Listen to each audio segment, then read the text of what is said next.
সহস্রাংশু ভট্টাচার্য। আমি হলাম high court BJP legal ডিপার্টমেন্টের কনভেনার।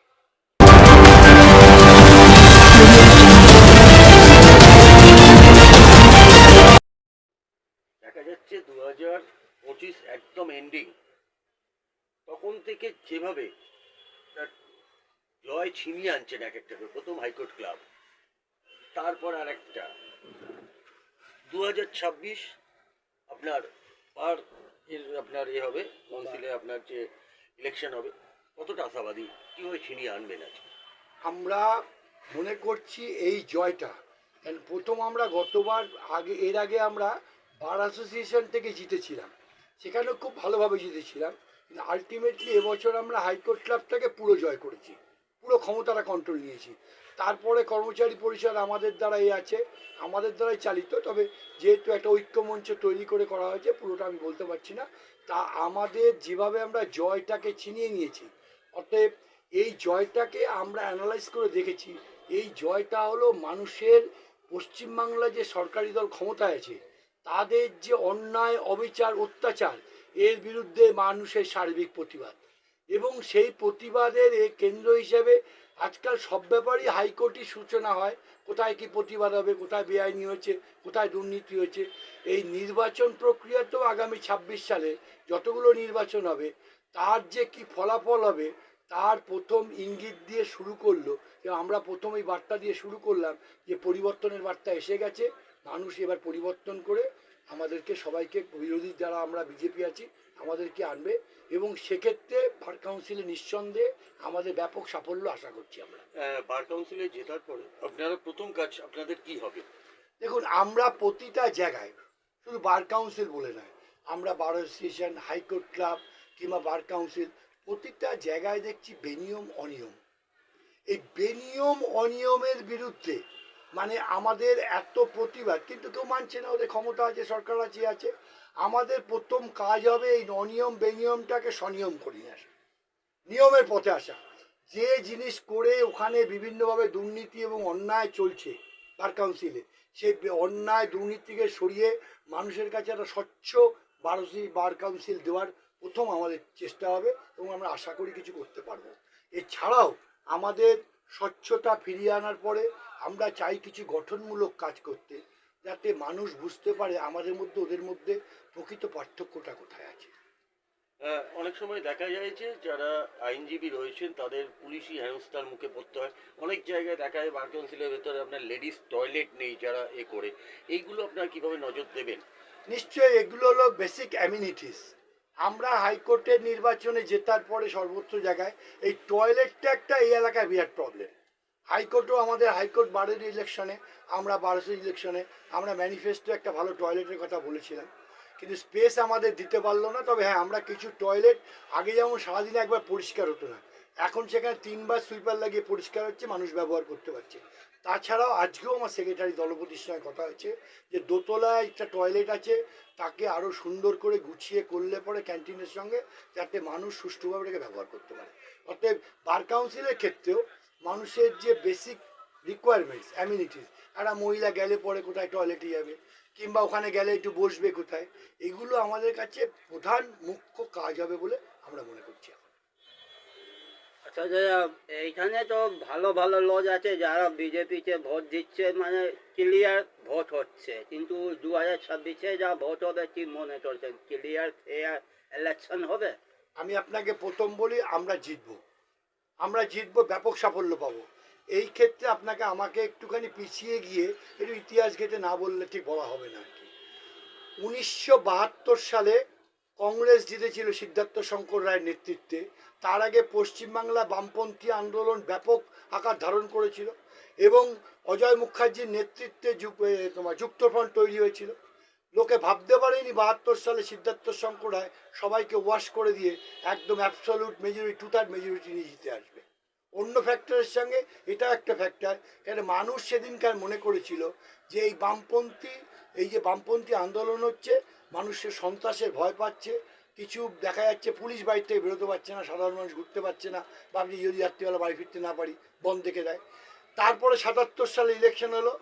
77 সালে ইলেকশনের পরে কংগ্রেসি যারা নেতা ছিলেন, ইনক্লুডিং তথা চিন্তন মুখ্যমন্ত্রী সিদ্ধার্থ শঙ্কর রায়, অজিত পাজা, ওনারা একদম শিওর ছিলেন যে সকাল থেকে যা ভোট হয়েছে আমরা রাত্রিবেলা আর কিছু না হোক আমাদের ভোটটা আমরা 5 বছরের ব্যবস্থা করে ফেললাম। পরে যখন ব্যালটটা খোলা গেল দেখা গেল যারা কংগ্রেসি লোক কংগ্রেসি ঝান্ডা নিয়ে সিপিএমকে ভোট দিয়ে চলে এসেছিল।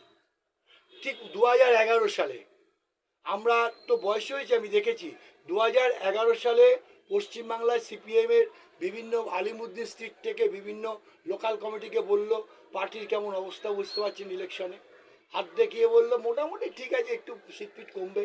আলিমুদ্দিনও সেটা বিশ্বাস করলো, কিন্তু তখন বুঝতে পারলো না 2011 সালে তৃণমূল বা সিপিএমের লোকরা দল বেঁধে ভোট দিয়েছিল সমস্ত তৃণমূলকে, তৃণমূল ক্ষমতায় এলো।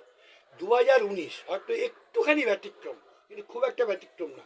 2019-এ লোকসভা ইলেকশনে আমাদেরকে তৃণমূলের আচ্ছা আচ্ছা নেতার সঙ্গে আমার ভাব আছে, কথা বলার সময় তারা তোদের লোক কোথায়, আমার বললো কটা জিতবি তোরা, বড় বড় নেতা তৃণমূলের। আমরা বললাম 8-10টা তো হতেই পারে আর কি। বলে দূর, বুথে লোক দেওয়ার লোক নেই কিছু না, তোরা জিতবি 8-10টা জিতবি আর কি। সেদিনকে আর কিন্তু আমরা 19টা জিতেছিলাম, আর প্রক্সি ভোট করে ওই 5,000-10,000 ভোট করে 2-3টে না গেলে 24-24টা জিতেছিলাম আমরা। সেদিনকারও কিন্তু দেখে মনে হয়েছিল তৃণমূল তার যা শোষণ মানে অত্যাচার করে ভোট করেছিল, কিন্তু আলটিমেট আমরা বলি এটাই বাংলার পরম্পরা, এটাই পশ্চিমবাংলার পরম্পরা।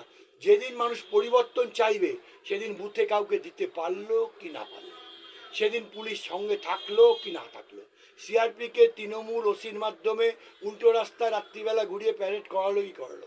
মানুষ যখন বিপ্লব করে, মানুষ যখন পরিবর্তন চায়, তখন কোনো কিছু দিয়ে আটকানো যায় না। এবার আমরা আশা করছি 2026-এ সেইরকমভাবে একটা মানুষ পরিবর্তন চাইছে, তার সাংকেতিক চিহ্ন হলো আমাদের হাইকোর্টের এই ব্যাপক জয়।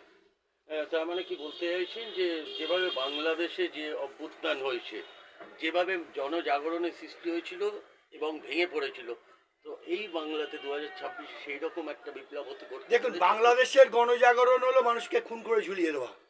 এই সংস্কৃতি আমাদের দেশে নেই, এই সংস্কৃতি বাংলায় নেই। আমাদের দেশ গণতান্ত্রিক দেশ, ওদের দেশে ইউসুফ বলুন যে বলুন সব ডিক্টেটার, তারপরে ফ্যানাটিজম আছে ওদের, আমাদের এখানে নেই।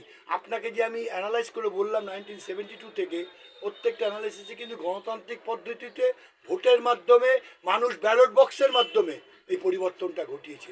অর্থাৎ কখনোই বাংলাদেশের মতন কেটে ঝুলিয়ে দেবো, আন্দোলন করে ভেঙে দেবো, সোফা কাঁধে করে নিয়ে ঘুরে বেড়াবো, ওই কালচার বাংলাদেশে চলে, আমাদের বাংলায় চলে না।